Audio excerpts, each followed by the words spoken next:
네, 여러분, 지지난주였나요? 현석이가, 지난달이었나? 현석이가 저한테 전사님도 설교 퀴즈 해주세요 이렇게 했거든요. 그래서 제가 설교 퀴즈는 아니지만 설교 전 퀴즈를 준비해 왔는데 한번 맞출 수 있을까? 오케이, 한번. 오늘은 땡땡 강림 주일이야. 땡땡이 뭘까? 오늘 말씀 읽었던 부분에도 나오고. 제목이 성령. 맞습니다. 오늘은 성령 강림 주일입니다. 성령님께서 오순절 이 땅에 오신 오신 거 마가의 다락방에서 오신 것을 기념하는 날이죠. 저 이거 빼고 좀 할게요.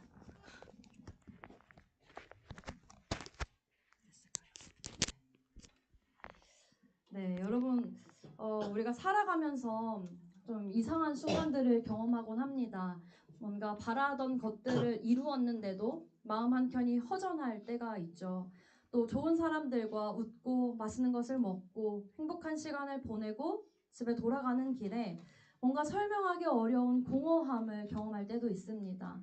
또 최선을 다해왔던 수고가 갑자기 내가 무엇을 위해 이렇게 살고 있지? 하면서 허무함을 느낄 때도 있습니다. 왜 그럴까요? 왜 인간은 가끔씩 이런 어떤 완전히 만족하는 순간들을 경험하게 될까요? C.S. 루이스는 순전한 기독교에서 이런 말을 했습니다. 이 세상에 어떤 것으로도 채워지지 않는 갈망이 우리 안에 있다면 그것은 우리가 다른 세상을 위해 지음받았다는 증거일지도 모른다. 오늘 바울은요, 놀랍게도 그 갈망과 탄식을 성령과 연결해서 설명하고 있습니다. 성령을 받은 사람이 오히려 탄식하게 된다라는 것입니다. 그래서 오늘 우리는 이 로마서 8장 말씀을 통해서 우리 안에 오신 성령님이 어떤 분이신지 또 그리고 성령과 함께 살아가는 우리의 삶은 어떤 삶인 것인지에 대해서 함께 묵상해 보려고 합니다. 오늘 본문 23절에서 바울은 이렇게 말하고 있습니다. 우리 23절을 함께 읽어볼까요? 같이 시작. 뿐 아니라 또한 우리 곧 성령의 처음 익은 열매를 받은 우리까지도 서로 탄식하여 양자될 것, 곧 우리 몸의 성령을 기다리느냐. 네, 제가 제목에는요, 성령의 첫 열매를 가진 자들이라고 써놓았습니다. 처음 익은이라고 되어 있는 이게 이제 첫 열매를 의미하거든요. 그래서 여기서 처음 익은 열매는 무엇을 말할까요? 처음 익은 열매, 성령의 처음 익은 열매, 성령의 첫 열매는 뭘 말할까요? 네, 어떤 분들은 성령께서 맺게 하시는 열매를 떠올릴 수 있습니다. 성령께서 주시는 무언가를 떠올릴 수 있어요. 근데 여기서 바울이 말하는 것은요, 성령님 그 자체가 첫 열매다라는 뜻입니다. 그래서 새번역이나 새한글 성경도 성령을 첫 열매로 받은 우리라고 번역하고 있습니다. 근데 보통 바울이 이제 성령에 대해서 이야기할 때 그냥 성령을 받았다라는 표현을 사용하거든요. 근데 오늘 본문에서는 굳이 첫 열매라고 말하고 있습니다. 어떤 특별한 이유가 있어서겠죠. 왜 그럴까요? 농부에게는 첫 열매가 굉장히 특별합니다. 아직 추수가 완전히 끝난 것은 아니지만 이 첫 열매를 통해서 앞으로 이런 풍성한 수확이 있겠구나 하는 것을 확신하게 되기 때문이죠. 성경도요, 예수님에 대해서 같은 표현을 사용합니다. 그리스도께서 죽은 자 가운데서 다시 살아나셔서 잠자는 자들의 첫 열매가 되셨다라고 말하고 있습니다. 그러니까 예수님의 부활이 장차 우리에게 일어날 부활의 시작인 것처럼 우리 안에 계신 성령님 또한 장차 완성될 구원을 미리 맛보게 하시는 분이다 라는 의미로 성령의 첫 열매라는 표현을 사용한 것입니다. 또한 하나님께서 반드시 우리를 끝까지 구원하실 것이다 라는 보증으로서의 성령님의 의미를 갖고 있기도 합니다. 그래서 바울이 다른 본문에서 이렇게 이야기하기도 하죠. 그가 또한 우리에게 인치시고 보증으로 우리 마음에 성령을 주셨느니라. 그러니까 성령님은 하나님의 나라를 생각나게 하고 맛보게 하고 기억하게 하는 첫 열매가 되신다라는 뜻입니다. 몇 년 전에 제가 남편과 배낭을 메고 세계 여행을 한 적이 있어요. 근데 이게 여의가 아니라요. 아이. 세계 여행이거든요.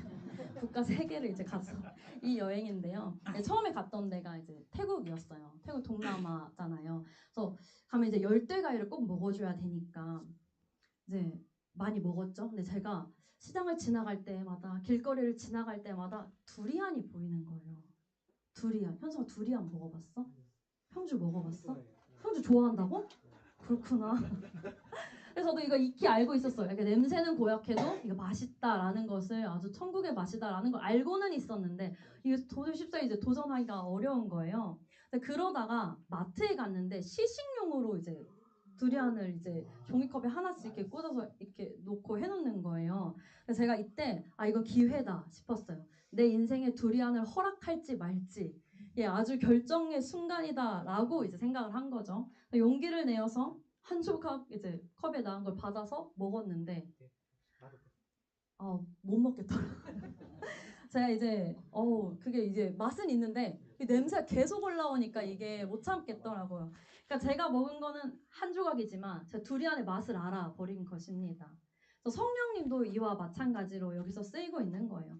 우리가 아직 하나님 나라를 완전히 누리고 있는 것은 아니지만 성령님을 통해서 그 영광을 미리 맛보게 된다라는 것입니다. 그런데 놀랍게도 바울은요, 바로 이어서 이렇게 말하고 있어요. 우리까지 속으로 탄식하여. 성령을 받은 우리가 속으로 탄식하고 있다라고 말하고 있는 것입니다. 이 23절의 탄식은요, 앞부분의 탄식과 연결됩니다. 앞에서 바울은 피조물들이 함께 탄식하여 고통 가운데 있다라고 말하고 있습니다. 이 여기서 말하는 피조물은 인간 이하의 어떤 자연물들을 이야기하거든요. 그러니까 죄로 인한 결과들이 그들에게 있다라고 말한 거였어요. 근데 바울이 이어서 이렇게 말한 겁니다. 오늘 말씀처럼 피조물뿐만 아니라 성령을 받은 우리도 탄식한다라고 이야기한 거예요. 왜냐하면 성령을 받은 사람은 하나님 나라를 알게 되었기 때문입니다. 그래서 예전에는 그냥 지나쳤던 죄가 아프게 느껴지고 또 이 세상에 깨어진 어떤 것들을 볼 때 이전보다 깊이 보이게 되는 것이죠. 이 세상은 고통을 견디는 법에 대해서 말합니다. 하지만 성경은 세상에 왜 신음하고 있는지를 말합니다. 죄가 세상을 망가뜨렸고 우리가 그 깨어진 현실 속에 살아가고 있다라고 말하는 거죠. 그래서 성도가 하는 탄식은 단순히 사는 게 너무 힘들다, 고되다 하는 이런 차원의 탄식만이 아닙니다.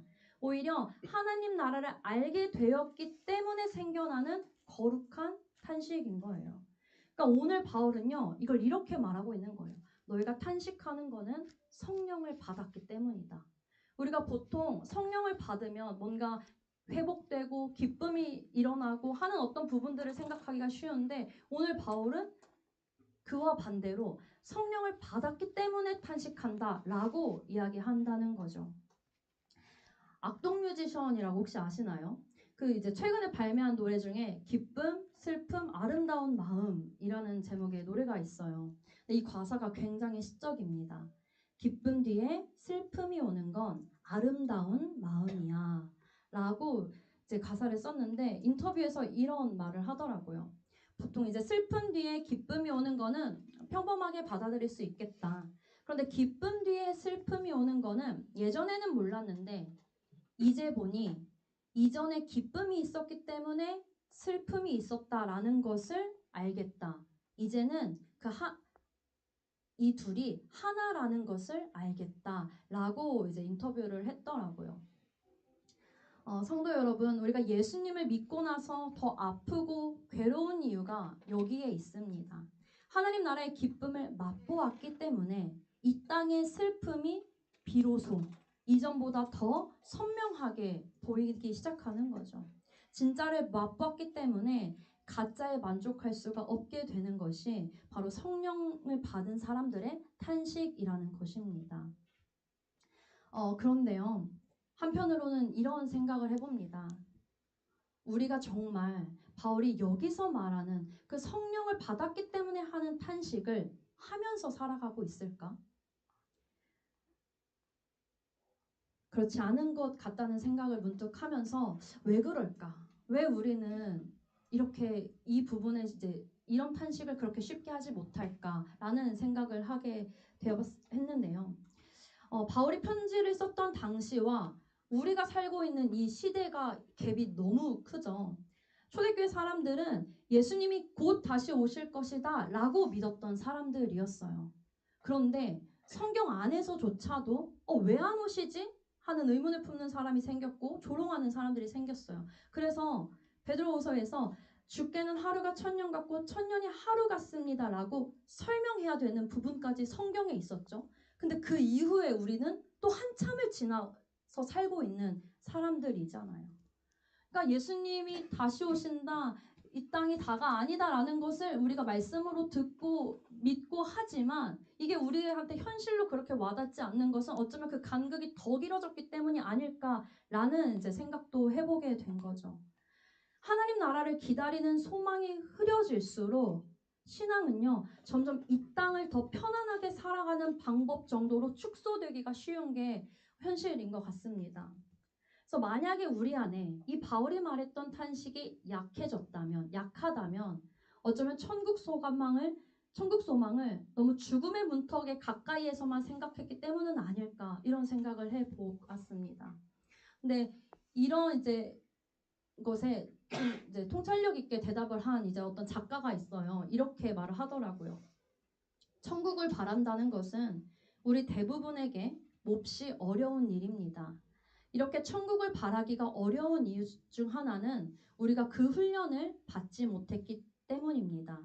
우리가 받은 교육은 전부 이 세상의 마음을 붙들어 놓는 것들이었습니다. 또 다른 이유는 천국을 정말 바라는 마음이 있을 때조차 우리 자신이 그것을 깨닫지 못하는 데 있습니다.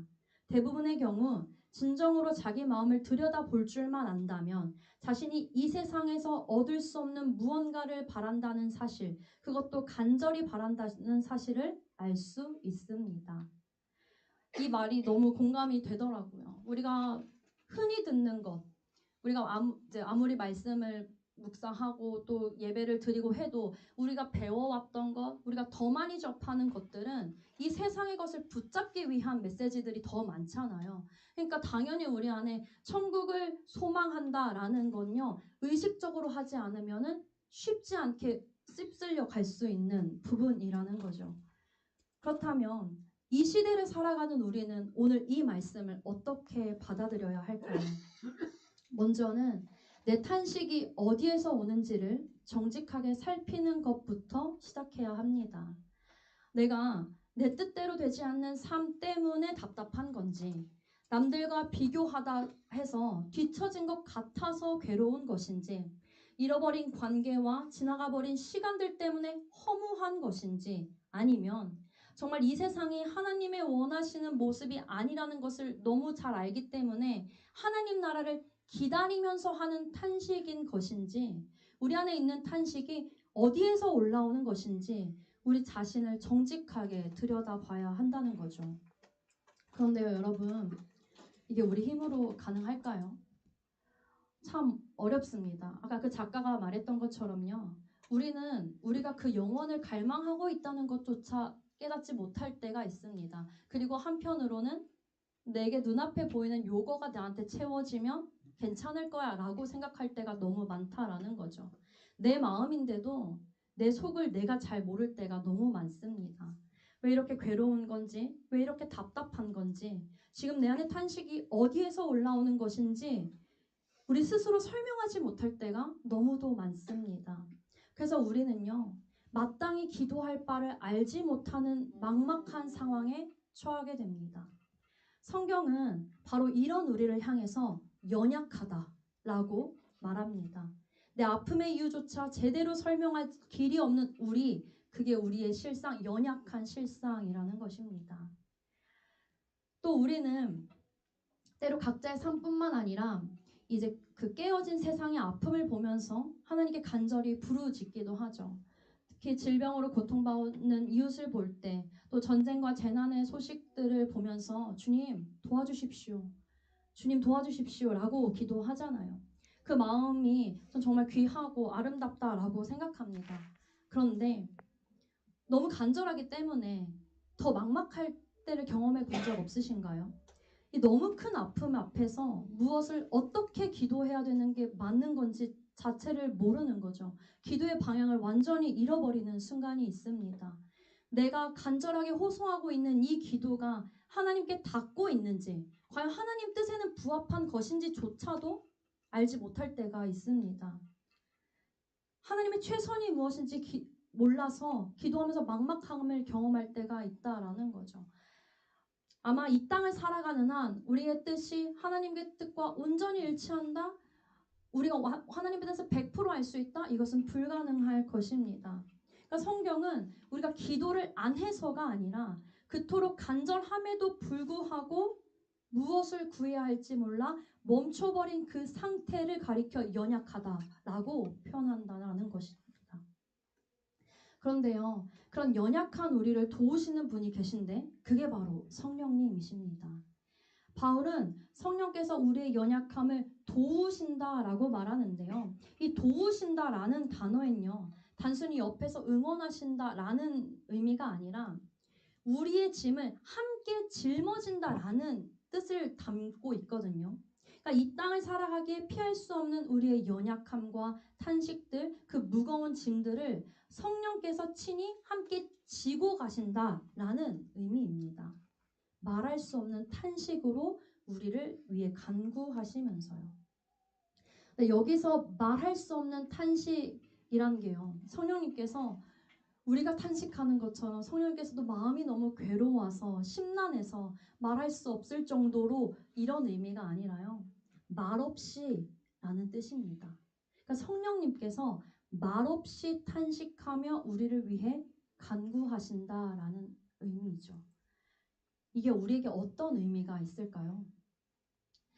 여러분, 무거운 짐을 낑낑 이렇게 들고 가는 어린 자녀를 한번 상상해 보세요. 그럼 그 자녀를 보고 부모가 어떻게 할까요? 대신 들어줄 수도 있고, 그럼 그렇게 드는 게 아니라 이렇게 드는 거야 라고 알려줄 수도 있죠. 근데 어떤 경우에는요, 그냥 말없이 다가가서 이 무거운 쪽 반대 이렇게 뒤에서 이렇게 들어줄 때도 있잖아요. 그럼 아이는요, 이거 내가 내 힘으로 했다고 되게 뿌듯해 하죠. 사실은 부모님이 거의 다 그 무게를 감당한 건데도요. 그러니까 우리가 무엇을 기도해야 될지 몰라서 탄식할 때 하나님 나라의 소망과 지금 현실 사이의 갭이 너무 커서 너무 이게 괴롭게 느껴지고 하나님 나라가 너무 하나님 나라를 너무 갈망하는 그 그리움 때문에 괴로워할 때 성령님께서는요, 우리의 기도를 하나하나 고치시는 게 아니라 말없이 우리 곁에서 함께 탄식하며 기도해 주시는 분이라는 것입니다. 그러니까 우리가 흘리는 눈물이나 우리가 내뱉는 한숨마다 말없이 하나님의 뜻 가운데로 인도하고 계신 분이 성령님이다라는 것이죠. 그러니까 하나님의 방식이 굉장히 놀라운 거예요. 이 로마서 8장이 어떻게 마무리되냐면요, 뒤로 가면 그리스도께서는 하나님 우편에서 우리를 위해 간구하시고 우리의 내면에서는 성령께서 말없이 우리를 위해 간구하신다라고 표현하고 있는 것입니다. 그러니까 우리가 살아가는 이 세상, 우리가 신앙생활하는 이건요, 완벽하게 겹겹의 사랑 안에 들어가서 하는 신앙생활이라는 것입니다. 그러니까 그 어떤 것도 우리를 하나님의 사랑에서 끊을 수 없다라고 8장이 마무리되는 거예요. 사망도 생명도 천사도 권세자도 현재도 미래도 능력이나 높음이나 깊음까지도 그 어떤 피조물조차도 하나님 사랑 안에서 우리를 끊을 수 없다라고 표현하는 것이 바로 이 로마서 8장이라는 거죠. 여러분, 이거 굉장히 놀라운 일이고요, 엄청난 은혜입니다. 성령이 오셨다는 것, 성령을 첫 열매로 받았다는 것은 그래서 엄청난 일입니다. 하나님이 우리를 사랑하셔서 함께 하신다라는 증거고요. 이 땅을 내딛고 살아가면서도 이게 전부가 아니다 라는 소망 안에 살아가게 하시는 것입니다. 성령께서는요, 이미와 아직을 살고 있는 우리를 불쌍히 여기셔서 이미와 아직을 연결해 주시는 분이고, 그래서 영광의 소망을 바라보게 하시는 분이라는 말이죠. 그러니까 우리가 이 성령 강림 주일에 성령을 이야기할 때 능력을 말할 수도 있죠. 성령의 능력, 성령의 은사들에 대해서 얘기할 수도 있고요. 성령이 주시는 기쁨에 대해서 이야기할 수도 있고, 생각나게 하시는, 말씀을 깨닫게 하시는 성령님에 대해서 얘기할 수도 있고, 또 변화시키시는, 삶의 모습을 변화시키시는 어떤 성령의 열매에 대한 이야기를 할 수도 있는데요. 오늘 로마서 8장은 성령을 탄식과 연결지어서 이야기하고 있어요. 성령과 함께 사는 이 인생은요, 천국을 맛보는 찬란한 기쁨의 인생이기도 하지만 동시에 거룩한 슬픔의 인생이기도 합니다. 그리고 그 슬픔을 가지고 무엇을 어떻게 기도해야 될지 모를 때 성령께서는 말없이 탄식하며 우리 곁에서 우리를 위해 하나님의 뜻대로 간구하고 계신다라는 말씀입니다.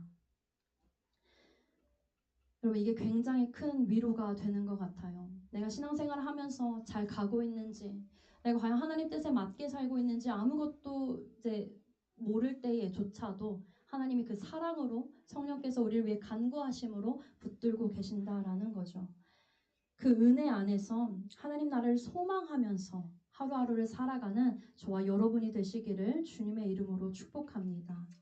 네, 우리 이 시간 함께 성령이 오셨네 라는 찬양을 하겠습니다. 가사가 오늘 이 말씀과 좀 잘 맞는 것 같더라고요. 성령께서 우리 가운데 어떻게 임하시는지, 어떤 위로를 주시는지 함께 묵상하면서 함께 찬양했으면 좋겠습니다.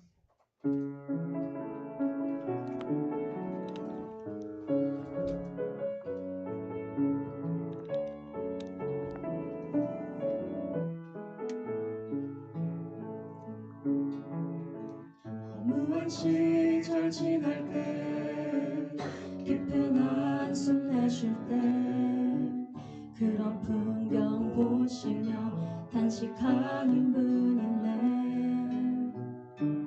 고와 같이 너희를 버려두지 않으리.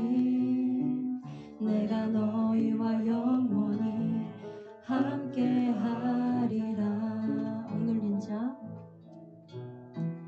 억눌린 자 갇힌 자 자유함이 없는 자 피난처가 되시는 성령님 계시네. 주의 영이 계신 곳에 참 자유가 있다네. 진리의 영이신 성령이 오셨네. 성령이 오셨네. 성령이 오셨네. 내 주에 보내신 성령이 오셨네. 우리 인생 가운데 친히 찾아오셔서 그 나라 꿈꾸게 하시네. 네, 처음부터 고백하겠습니다. 허무한 시절 지날 때 깊은 한숨 내쉴 때 그런 풍경 보시며 탄식하는 분이네. 고와 같이 너희를 버려두지 않으리. 내가 너희와 영원히 함께. 성령이 오셨네. 성령이 오셨네. 성령이 오셨네. 내 주에 보내신 성령이 오셨네. 우리 인생 가운데 친히 찾아오셔서 그 나라 꿈꾸게 하시네. 성령이 오셨네. 성령이 오셨네. 성령이 오셨네. 내 주에 보내신 성령이 오셨네.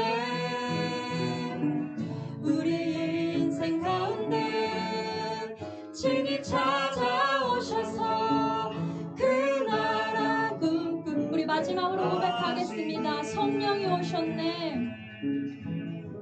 성령이 오셨네. 성령이 오셨네. 내 주에 보내신 성령이 오셨네. 우리 인생 가운데 친히 찾아오셔서 그 나라 꿈꾸게 하시네. 네, 우리 이 시간 말씀을 기억하면서 함께 기도하겠습니다. 언덕의 각 지체가 성령님과 동행하며 하나님 나라를 소망하며 살아가도록, 한국교회가 세상의 고통을 보며 함께 신음할 줄 아는 교회가 되도록, 중동전쟁으로 고통받는 이들에게 속히 하나님의 평화와 회복이 임하도록 우리 함께 기도하도록 하겠습니다. 기도하겠습니다. 하나님 감사합니다. 오늘 우리 이렇게 예배 자리 가운데 불러주셔서 주의 말씀을 듣게 하시며 특별히 아버지 하나님 우리 가운데 첫 열매로 오신 성령님에 대해서 기억하게 하시니 감사합니다. 하나님 우리가 이 땅을 살아가면서 천국을 바라지 못할 때가 너무나도 많습니다. 천국을 소망하지 못할 때가 너무나도 많습니다. 그러나 주님 우리가 천국을 소망하는 법을 배우게 하여 주시옵소서. 하나님 이 땅에 살아가면서도 하나님 성령께서 주시는 그 영광의 소망을 바라볼 수 있도록 주님 인도하여 주시옵소서. 특별히 아버지 하나님 우리가 탄식하는 가운데에서도 성령과 동행하며 살아가는 자가 되기를 원합니다.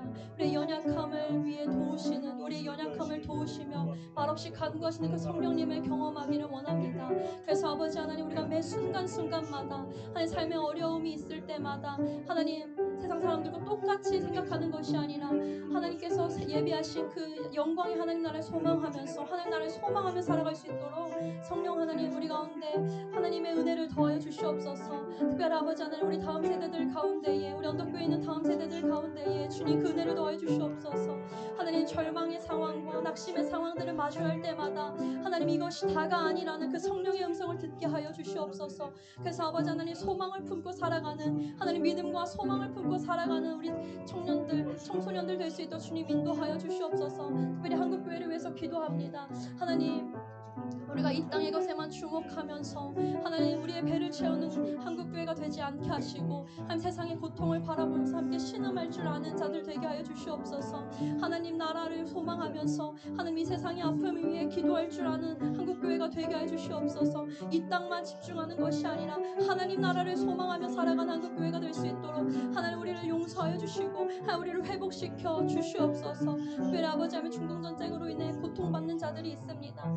온 세계 곳곳에서 고통받는 이들 가운데 주님의 은혜를 함께하여 주시옵소서. 주님 하나님 나의 소망을 보라하여 주시옵소서. 그들 가운데 하나님의 평화가 임하게 하시며 하나님 아픈 것들 가운데에 주님께서 주시는 위로와 주님께서 주시는 평화와 주님의 임재가 가득할 수 있도록 주님 인도해 주시옵소서.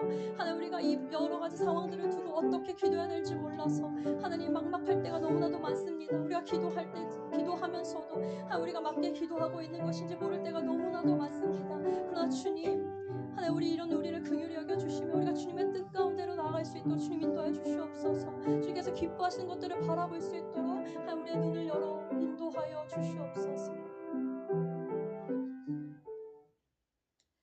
사랑하는 주님, 오늘 우리 안에 첫 열매로 오신 성령님을 다시 바라보게 하시니 감사합니다. 우리가 이 땅을 살아가면서 수많은 탄식 가운데 살아갑니다. 때로는 무엇이 진짜 아픔인지조차 알지 못하고 또 무엇을 위해 기도해야 할지도 몰라 막막할 때가 있습니다. 그러나 그런 우리의 연약함을 외면하지 않으시고 말할 수 없는 탄식으로 우리를 위해 친히 간구하시는 성령님이 계신다는 것을 오늘 다시 기억하게 하시니 감사합니다. 하나님, 우리가 이 세상을 살면서 이 세상에 너무 익숙해져서 하나님 나라를 향한 소망을 잃어버리지 않게 하여 주시옵소서.